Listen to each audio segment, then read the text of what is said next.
नमस्कार, बहुत स्वागत है आपका। मेरा नाम पूजा खंडूरी है और आपका बहुत बहुत स्वागत है जी दिल्ली एनसीआर हरियाणा पर। आज देखिए, ऐसे विषय पर हम बात करने वाले हैं जो ऑलमोस्ट हर परिवार को छूता है। एक ऐसा विषय जो भारत देश के हेल्थ केयर की कहानी को बदल के रख देता है। एक ऐसा विषय जिसके बारे में जब आप सुनते हैं तो आप पहले घबरा जाते हैं, आप डर जाते हैं। एक ऐसा विषय जिसके लिए आपको बड़े बड़े शहरों की तरफ रुख करना पड़ता है। आज हम बात करने वाले हैं कैंसर पर। आप सोच ही रहे होंगे कि किस बारे में हम बात करने वाले हैं।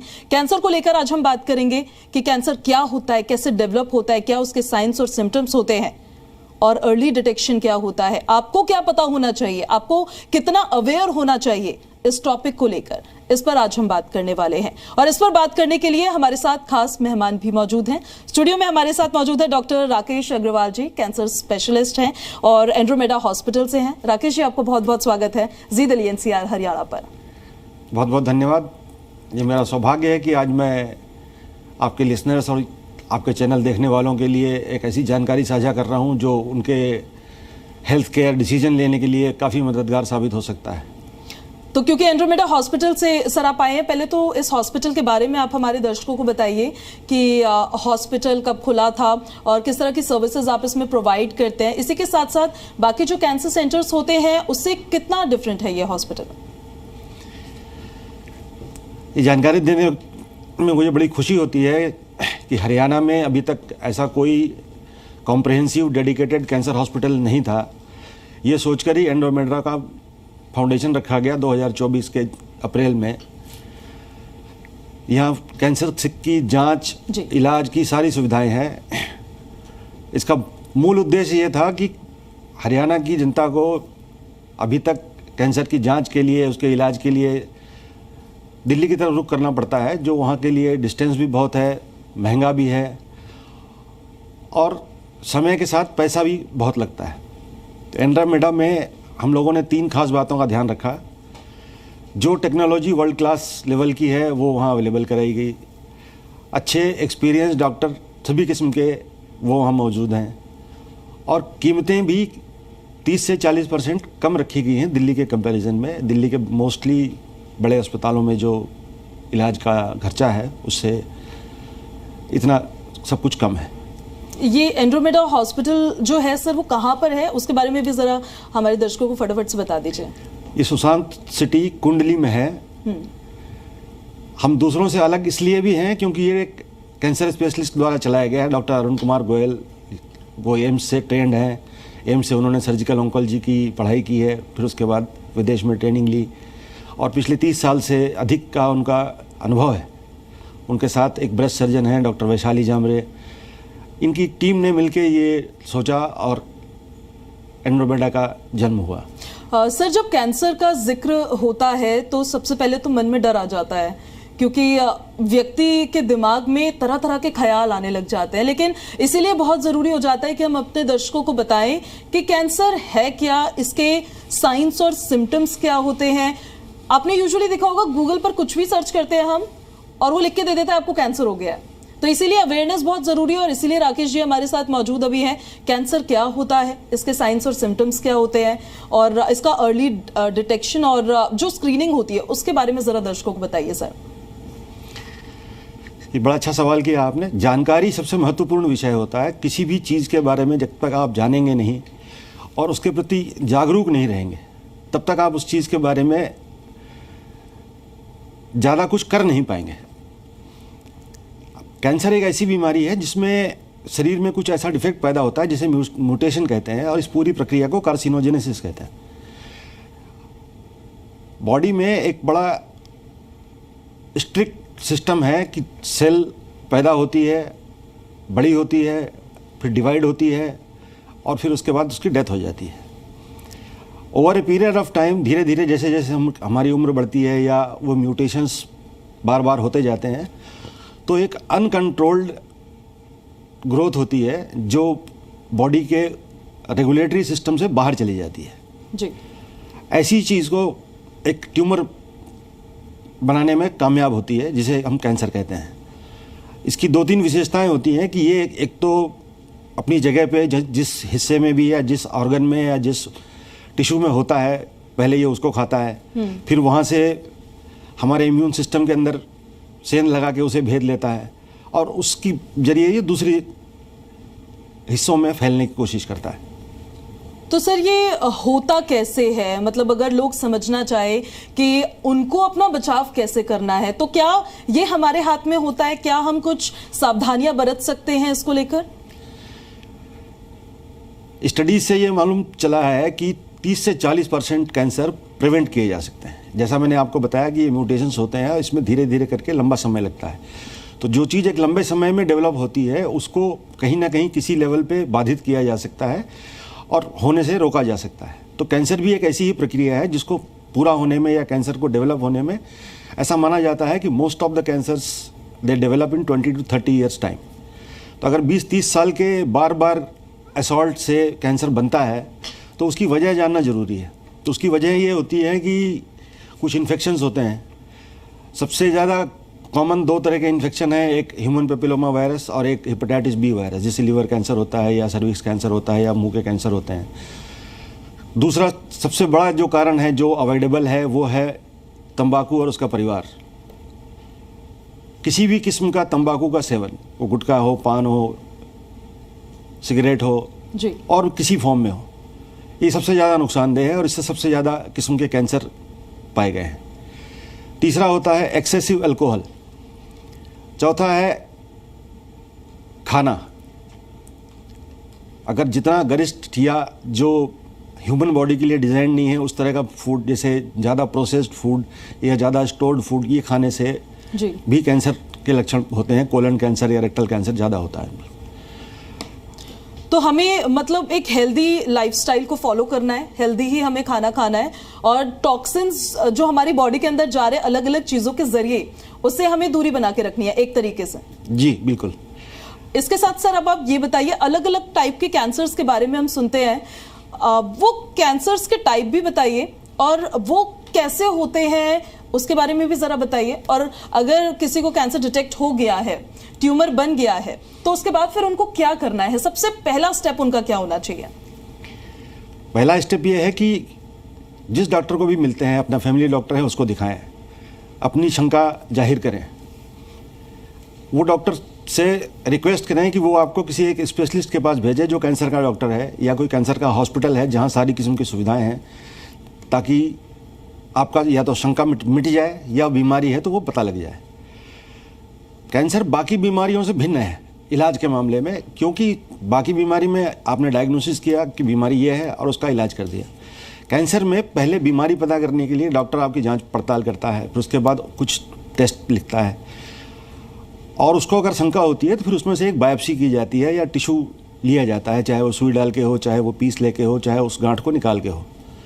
अगर उसमें कैंसर कंफर्म हो जाता है फिर उसकी स्टेजिंग के लिए टेस्ट होता है जिसमें पेट स्कैन या MRI या और दूसरे टेस्ट आते हैं, जिससे ये पता लगता है कि शरीर में कितना फैला हुआ है या कितना है, जो ये निर्धारित करता है कि स्टेज कौन सी है। ये ही एक भिन्न प्रक्रिया या स्टेजिंग है जो आम बीमारियों से भिन्न है। बिल्कुल, पहले स्टेज पता करें की बात कर रहे थे, उसको लेकर मैं भी आपसे जानना चाहती थी। हमने कई बार ये सुना है कि किसी को स्टेज 1 का कैंसर है, किसी को स्टेज 3। क्या होती है ये स्टेजिंग और ये स्टेज जैसे जैसे बढ़ती जाती है तो कितना खतरनाक हो जाता है? इसमें लोगों को घबराना मतलब कब से शुरू कर देना चाहिए? सबसे अच्छा तो ये हो कि अगर ज़्यादा से ज़्यादा कैंसर स्टेज 1 में पकड़े जाएं। स्टेजिंग बेसिकली डिसाइड करती है कि कैंसर कितना फैला हुआ है। तो जैसे अगर अपन सामान्य भाषा में कहें तो स्टेज 1 मतलब सिर्फ कैंसर वहीं है, शुरू हुआ है, छोटा सा है। स्टेज 2 की बात करें तो वहाँ से निकल के या थोड़ा बड़ा हो गया है या आसपास के हिस्सों में चला गया जा रहा है। स्टेज 3 में वो रीजनल हो जाता है। रीजनल मतलब नॉर्मली जैसे लिम्फ नोड होते हैं वो उस रीजन में आते हैं, वो पहला प्रोटेक्शन डिफेंस लाइन है हमारा, ये स्टेज 3 हो जाता है। स्टेज 4 में वो कैंसर एक अपने हिस्से से निकल के दूसरे शरीर के दूसरे हिस्सों में फैल जाता है। अब जैसा आपने बात की कि क्या फ़र्क पड़ता है कि स्टेज 1 है या स्टेज 2 है या स्टेज 3 है या स्टेज 4 है, तो एक एग्जाम्पल के तौर पे अधिकतम कैंसरों में स्टेज 1 में सर्वाइवल की भी एक कहानी है कि कैंसर में क्योर वर्ड का इस्तेमाल बहुत कम किया जाता है, उसको कंट्रोल कहते हैं नॉर्मली। और किसी भी मरीज को एक बीमारी के लिए आप जीवन भर टेस्टिंग के लिए नहीं बुला सकते, या उतना डेटा नहीं अवेलेबल होता। तो रिसर्च वाले ने एक मतलब यार्ड स्टिक तय की हुई है, 5 ईयर सर्वाइवल रेट कहते हैं, कि 5 साल तक जो बीमारी से ठीक रहे उनकी संख्या कितनी होती है जी। ये मापदंड है कैंसर से ठीक होने वालों का जी। इसका मतलब ये नहीं है कि मरीज 5 साल तक ही जिंदा रहता है और उसके बाद सब लोग खत्म हो जाते हैं। जो 5 साल तक ठीक रह गए वो उनको टेस्टिंग के लिए आना या ना आना उनके मन मर्जी पर निर्भर करता है। अगर वो 5 साल के बाद भी ठीक है तो हमारे देश में बहुत कम लोग ऐसे हैं जो उसके बाद भी जांचों के लिए आते हैं।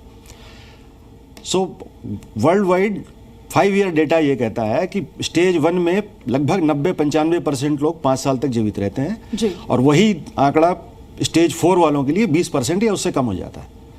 ये फर्क बताता है कि जल्दी पकड़ने से या अर्ली डिटेक्शन की जो आपने बात की कि कैंसर को अगर जल्दी पकड़ लिया जाए या उसकी डायग्नोसिस जल्दी हो जाए और उसका पूरा इलाज समय से कर दिया जाए तो लगभग 90% लोग बचाए जा सकते हैं। सर ये भी ज़रा बताइए, ऐसा कई बार कई केसेस में देखा जाता है कि कोई कैंसर पेशेंट था, वो ठीक हो गए बट फिर से उनका ट्यूमर रीडेवलप हो गया, ऐसा कब होता है? कैंसर के इलाज के बाद अगर कैंसर ठीक हो गया है तो जीवन में भी कुछ लाइफस्टाइल मॉडिफिकेशन करके जीना चाहिए। जैसे बात हुई अच्छी सेहत, अच्छे विचार, अच्छा आहार और समय समय से चेकअप, ये सबसे ज़रूरी बात है कि अगर बीमारी दोबारा से डेवलप हो रही है, क्योंकि कोई भी शरीर जिसमें एक बीमारी ऑलरेडी हो चुकी है या कैंसर एक बार हो चुका है वो एक सामान्य आदमी से ज़्यादा रिस्क पे हमेशा रहता है, क्योंकि उस शरीर में वो म्यूटेशंस मौजूद हैं और वो ऐसा कोई डिफेक्ट है जो कभी भी कैंसर वापस से आ जाए या नया कैंसर पैदा हो जाए, या किसी किसी आदमी को एक शरीर में 2 या 3 अलग अलग जगह पे कैंसर भी हो सकते हैं। 5 से 7% केसेस में 2 या 3 किस्म के कैंसर भी देखे गए हैं। जी sir, before we proceed to treatment वाला पार्ट, उससे पहले मैं ये जानना चाहती हूँ और मैं चाहूँगी आप हमारे दर्शकों को भी बताएं कि कौन कौन से टेस्ट, किस तरह के टेस्ट लोगों को यूजुअली करवाते रहना चाहिए ताकि उनको एटलीस्ट पता हो कि उनके शरीर में क्या चल रहा है। बहुत सारे स्क्रीनिंग प्रोग्राम्स बहुत सारे अस्पतालों में चलते हैं। कैंसर अस्पतालों में खासकर एक स्पेशल पैकेजेस होते हैं फॉर डिफरेंट एजेस। जैसे जो भी कॉमन कैंसर है, जैसे लेडीज़ में कॉमन कैंसर ब्रेस्ट में है या सर्विक्स में है, यूटेरस के बच्चादानी का मुंह का कैंसर जिसे कहते हैं, तो इसके लिए बच्चादानी के मुंह के कैंसर के लिए एक HPV का टेस्ट होता है जो 30 साल की उम्र से हर 3 साल में करा लेना चाहिए, या एक पैप स्मीयर का टेस्ट होता है वो 40 के बाद कराना शुरू कर देना चाहिए, once in a year। ऐसे ही ब्रेस्ट के लिए 40 साल के बाद mammography once in 3 years recommended है। अगर परिवार में किसी को पहले कैंसर हुआ है तो ज़्यादा ध्यान रखना चाहिए। पुरुषों में जैसे PSA का टेस्ट कराते हैं प्रोस्टेट के कैंसर के लिए, या CEA का टेस्ट कराते हैं कोलन के कैंसर के लिए, ये सब स्क्रीनिंग मेथड्स में आते हैं। तो जो लोग पहले कैंसर देख चुके हैं या जिनके आसपास है या जिनके मन में संदेह है या जिनकी दिनचर्या या लाइफस्टाइल उस तरह की है, उन लोगों को विशेष ध्यान रखना चाहिए। सर, अगर पेरेंट्स में से किसी को कैंसर हुआ है, उनके बाद उनका कोई बेबी हुआ है, तो क्या जेनेटिकली भी उस बेबी में कुछ आ सकता है? ऐसा कुछ? हर कैंसर जेनेटिक नहीं होता, कुछ कैंसर होते हैं, लेकिन वो जेनेटिक कैंसर बचपन में या नवजात में नहीं प्रकट होते जी। वो कैंसर जैसे ब्रेस्ट कैंसर भी फैमिलियल होता है, कुछ ओवेरियन कैंसर होते हैं वो फैमिलियल होते हैं, कुछ कोलन कैंसर होते हैं वो फैमिलियल होते हैं जी। तो जो अनुवांशिक कैंसर है वो 5 से 7% ही होते हैं और उनके लिए टेस्टिंग अवेलेबल है कि आप कितनी रिस्क पे हैं, या जब बच्चा बड़ा हो रहा है तब आप उसका टेस्ट करा सकते हैं कि उसमें अगर आपके अंदर वो म्यूटेशन पाए गए तो उस म्यूटेशन का टेस्ट आप बच्चे में करा के देख सकते हैं उसमें है या नहीं, तो वो बच्चा रिस्क पे है या नहीं है, इसकी जानकारी आपको पहले मिल सकती है। सर, मैं ये भी जानना चाहती हूँ आपसे, हम अभी नोएडा में मौजूद हैं और दिल्ली बहुत दूर नहीं है यहाँ से, और दिल्ली की जो हवा है वो आजकल बहुत जहरीली है, बहुत पोल्यूशन है। इसको लेकर बड़ी चर्चाएं चली अभी फिलहाल कुछ दिनों में कि ये प्रदूषित हवा जब हम इनहेल कर रहे हैं तो भी चांसेस बहुत ज़्यादा बढ़ जा रहे हैं हमारे शरीर के अंदर कि ट्यूमर डेवलप हो या फिर कैंसर डेवलप हो, तो ऐसा भी कुछ होता है क्या? ये एक बहुत बड़ा कारण है। हवा या प्रदूषण या केमिकल्स जो जैसे अपन स्मोकिंग की बात कर रहे थे, तंबाकू की, वैसे ही ये जहरीला धुआं जिसे कहते हैं, ये जहरीला इसीलिए कहलाता है क्योंकि इसके अंदर बहुत सारे ऐसे पार्टिकल होते हैं जो लॉन्ग टर्म में कार्सिनोजेनिक या कैंसर प्रोड्यूस करने वाले हो सकते हैं। तो इससे बचना बहुत ज़रूरी है और सावधानी रखना बहुत ज़रूरी है। अब हम ट्रीटमेंट की तरफ आगे प्रोसीड करते हैं। किस तरह का ट्रीटमेंट होता है? ऐसा सुनने में बड़ा आता है कि कैंसर ट्रीटमेंट बहुत एक्सपेंसिव होते हैं और अगर आपको इस बीमारी ने जकड़ लिया तो आप परेशान शारीरिक रूप से तो रहेंगे ही, लेकिन फाइनेंशियली भी रहेंगे। तो आर्थिक रूप से भी मैं चाहूंगी कि आप दर्शकों को बताइए कि इसका ट्रीटमेंट कैसे कैसे प्रोसीड होता है। जैसा मैंने आपको बताया कि शुरू में स्टेजिंग करने के लिए टेस्ट करते हैं, उस स्टेज के आधार पर ये डिसाइड होता है कि इस मरीज को कौन सा ट्रीटमेंट लगेगा। एलोपैथी में कैंसर का 4-5 तरह का मुख्य इलाज होता है। पहला होता है सर्जरी, जिसको ऑपरेशन कहते हैं। मोस्ट ऑफ द, अभी जैसा सब लोगों के दिमाग में है कि कैंसर हो गया, मालूम पड़ गया, तो सबसे पहले उसको निकाल देना चाहिए। वो सीक्वेंसिंग की बात अपन बाद में करेंगे, लेकिन एक इलाज सर्जरी है। दूसरा इलाज होता है किरणों से, जिसको रेडिएशन थेरेपी कहते हैं, जिसमें हाई एनर्जी रेज होती हैं जो मशीन से निकलती हैं, जैसे एक्सरे और सीटी स्कैन होता है उस तरह की रेज ही होती हैं। कोई ऐसी गर्म जैसी चीज़ नहीं महसूस होती, ना कोई ऐसा जिसको हम लोग बोलते हैं सिकाई, मतलब ऐसा कोई बर्निंग जैसा फील भी नहीं आता जी। लेकिन वो रेडिएशन से भी कैंसर का इलाज होता है, जो कैंसर को पूरी तरह से ठीक भी कर सकता है या कई बार वो ऑपरेशन के बाद दिया जाता है। तीसरा इलाज होता है दवाओं से। दवाओं में 3 तरह की दवाएं होती हैं। कुछ कीमोथेरेपी होती है, जो हम स्टैंडर्डाइज तरीके से जानते हैं कीमोथेरेपी। अभी कुछ नए इलाज आए हैं जिनको टारगेटेड थेरेपी, इम्यूनोथेरेपी कहते हैं जी। एक हार्मोन थेरेपी होती है। कुछ हार्मोन डिपेंडेंट कैंसर होते हैं, जैसे ब्रेस्ट कैंसर है या प्रोस्टेट कैंसर है या कुछ ओवेरियन कैंसर है, जो लोग कीमोथेरेपी नहीं बर्दाश्त कर सकते या नहीं ले सकते और किसी वजह से। ये 4 तरह का इलाज इसमें है सर। इनमें इसके अलावा एक जो कैंसर में बताइए, इसका डिफरेंस भी साथ साथ बता दीजिएगा, इनमें क्या डिफरेंस होता है? दवाओं में डिफरेंस ये है, कीमोथेरेपी एक ब्रॉड स्पेक्ट्रम ट्रीटमेंट है, तो इसके साइड इफेक्ट्स भी मल्टीपल एरियाज में होता है। जैसे बाल उड़ जाते हैं, खून में कमी आती है, या भूख कम लगती है, एनीमिया हो जाता है, नॉर्मल थकान लगती है। जो टारगेटेड थेरेपी है, इसका नाम में ही सब कुछ लिखा हुआ है कि टारगेटेड है। तो ये टारगेट जो मैं आपको कह रहा हूँ या जिसको हम लोग टारगेट कहते हैं, ये वो म्यूटेशंस हैं जो जिनकी वजह से कैंसर पैदा हुआ है। तो कुछ टेस्टों के जरिए ये मालूम किया जाता है कि वो पर्टिकुलर कौन सा पर्टिकुलर म्यूटेशन उसमें आइडेंटिफाई हुआ है, और कई सारे म्यूटेशंस के लिए स्पेसिफिक दवाई आती है, मेडिसिन्स हैं जो सिर्फ वही काम करती हैं। तो इनके साइड इफ़ेक्ट्स उतने नहीं होते, बहुत लिमिटेड होते हैं, और इनका फ़ायदा भी बहुत ज़्यादा होता है क्योंकि ये टारगेट स्पेसिफिक हैं। तीसरी एक इम्यूनोथेरेपी है। जैसा मैंने कहा था कि कैंसर आपके इम्यून सिस्टम को भेद देता है जी, और वहाँ जाके छुप जाता है। इम्यून सिस्टम को ये बताने की कोशिश करता है कि मैं नॉर्मल सेल हूँ, मुझे मत मारो। नहीं तो हमारा इम्यून सिस्टम कैंसर से लड़ने के लिए काफ़ी हद तक मेहनत करता है जी। तो वो इम्यूनोथेरेपी ये करती है कि इन कैंसर सेल्स का वो खोल जिससे ये अपने आप को नॉर्मल बताते हैं, उसको हटा देती है, तो ये आसानी से मारे जाते हैं। एक और मैं भ्रम चाहती हूँ कि लोगों का आप दूर करें कि जब भी अगर किसी को कैंसर डिटेक्ट हो रहा है तो एक बड़ी संख्या में लोग रहते हैं। कुछ लोग एलोपैथी पे ट्रस्ट करते हैं, कुछ लोग आयुर्वेदिक तौर पर भी आगे बढ़ने की कोशिश करते हैं।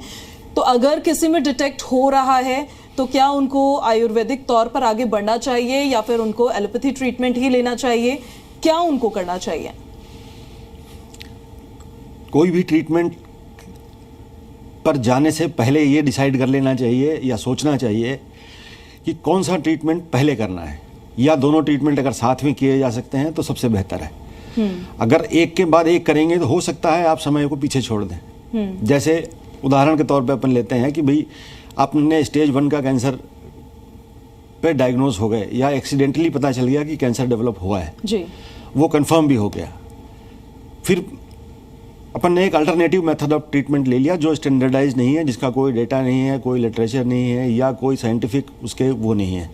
सिर्फ कहीं सुनी बातों पे बहुत सारे लोग ये समझते हैं कि भाई उसको हुआ था, वो नहीं बचा, या उसने ये किया था उससे ठीक हो गया। कोई भी 2 लोगों का कैंसर एक जैसा नहीं होता। इसीलिए कैंसर में बीमारी का इलाज सब में एक जैसा कारगर नहीं है। ये बाकी बीमारियों की तरह नहीं है, ये आपके शरीर के अंदर से निकलता है, बाहर से नहीं आता। इसलिए जैसे हम टाइफाइड है सबका एक सेम दवाई से ठीक हो जाता है जी। कैंसर उसी दवाई से सबका ठीक नहीं होता है, सिर्फ इसलिए क्योंकि उसका स्वभाव अलग होता है। सर ये भी बताइए, जब ट्रीटमेंट ले रहा होता है पेशेंट तो उस दौरान क्या क्या साइड इफ़ेक्ट्स उसमें देखने को मिलते हैं, और जब ट्रीटमेंट कंप्लीट हो जाता है तो उसके बाद क्या साइड इफ़ेक्ट्स होते हैं? लोग घबराए ना, इस वजह से हम चाहते हैं कि आप तक हर वो इन्फॉर्मेशन पहुंचे जो आपके लिए ज़रूरी है। ये बहुत अच्छी बात की आपने। हर आदमी को एक ही चीज़ पता होती है कि इलाज का साइड इफेक्ट होता है। कोई आदमी कभी नहीं पूछता कि बीमारी अगर इलाज नहीं कराएंगे तो इसका साइड इफेक्ट क्या होगा या ये कैसा कैसा करेगी हमारे साथ। ना लोग उसकी जानकारी अपने आप से ढूंढना चाहते।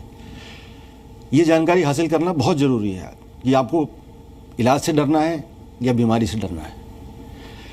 इलाज के जो भी साइड इफेक्ट होते हैं वो टेम्परेरी होते हैं। जैसे अब ऑपरेशन होगा तो एक निशान बनेगा, इसका स्कार आएगा, कुछ दिन तक पेन रहेगा, जो हिस्सा काट के निकाला जाएगा हो सकता है उसका जो काम है वो कुछ दिन तक अफेक्टेड रहे, या हो सकता है अगर पूरा निकाल दिया गया, जैसे वॉइस बॉक्स है, अगर निकल गया है तो आवाज़ जीवन भर के लिए चली जाएगी, लेकिन उसके अल्टरनेटिव साधन हैं जी।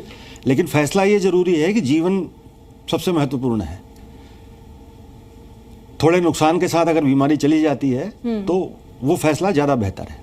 बिल्कुल। दूसरा जो साइड इफ़ेक्ट जैसे बाकी मैंने बताया कीमोथेरेपी है कि बाल चले जाते हैं या खून में कमी आ जाती है, तो ये सब टेम्परेरी है। बाल वापस आ जाते हैं, खून की कमी समय से रिकवर हो जाती है, उससे रिलेटेड जो थकान या कमजोरी या कुछ न्यूरोपैथी जैसे सिम्टम्स होते हैं ये सब धीरे धीरे समय के साथ वापस चले जाते हैं। लॉन्ग रन की बात आपने की कि लॉन्ग टर्म में क्या इफेक्ट आते हैं जी। लॉन्ग टर्म में जो कैंसर से जीवित रह गए, कुछ एक इलाजों के बाद जैसे रेडिएशन के बाद कुछ लोगों में दूसरे कैंसर पैदा होने का रिस्क बन जाता है। उस एरिया में ही वो होते हैं। अगर किसी दूसरे एरिया में कोई कैंसर बन रहा है वो इलाज से संबंधित नहीं होता। सर एक आखिरी सवाल मेरा आपसे ये है कि अगर कोई डायग्नोस हो जाता है कैंसर से, उसका सर्वाइवल स्टैटिस्टिक्स क्या होता है? और एक आखिरी बात जो आप हमारे दर्शकों को बोलना चाहेंगे कि अगर वो कैंसर से डायग्नोस हो रहे हैं या उनके आसपास उनके नेबर्स या उनके फैमिली मेम्बर्स हो रहे हैं, तो उनको अपने दिमाग में क्या रखना है, उनको मेंटली कितना प्रिपेयर्ड रहना है इसके लिए? स्टैटिस्टिक्स की बात जो मैंने बताई आपको कि स्टेज 1 में 90% से ऊपर सर्वाइवल है और स्टेज 4 में 20% से भी कम सर्वाइवल है। ये बात हमेशा ध्यान रखें। जितना देर करेंगे समय हाथ से फिसलता जाएगा। दूसरी बात, जैसे ही डायग्नोसिस हो जाता है इलाज से भागने की कोशिश ना करें या ये ना सोचें कि अब जीवन का अंत आने वाला है या एक तरह से ये डेडलाइन डिक्लेयर हो गई है, इसके बाद जीवन लिमिटेड बचा हुआ है, ये बिल्कुल ना सोचें। बल्कि जैसे हम एक युद्ध के लिए तैयार होते हैं अपने आप को वैसे तैयार होना है। परिवार, सहयोगी, साथी, दोस्त, मित्र, इन सबका साथ लेने में कोई बुराई नहीं, और सब मिलके जब आपका हौसला देते हैं, यही मानव जीवन का या समाज का सबसे बड़ा धर्म और ज़रूरत है। हम समाज में से रहते इसलिए हैं कि समय पर काम आए, या जब एक आदमी कमज़ोर पड़ता है तो दूसरा साथ दे, हाथ दे। चलिए, तो आपको फिजिकली किस तरह से लड़ना है कैंसर से, या आपके परिजन हैं या आपके नेबर्स हैं, आपके दोस्त हैं, वो तो हमारे साथ डॉक्टर राकेश अग्रवाल जी मौजूद थे। उन्होंने आपको सारी चीज़ें बताई हैं कि आपको मेंटली कितना प्रिपेयर्ड रहना है, कि आपको इस जंग में, इस युद्ध में कैसे आगे बढ़ना है। राकेश जी, आपका बहुत बहुत शुक्रिया, आपने ये सारी इन्फॉर्मेशन हमारे दर्शकों के साथ शेयर की है। बहुत बहुत धन्यवाद। तो चलिए, इसी के साथ इस कार्यक्रम को यहाँ पर हम समाप्त कर रहे हैं। फिलहाल ध्यान रखें अपना भी और अपने घर वालों का भी। नमस्कार।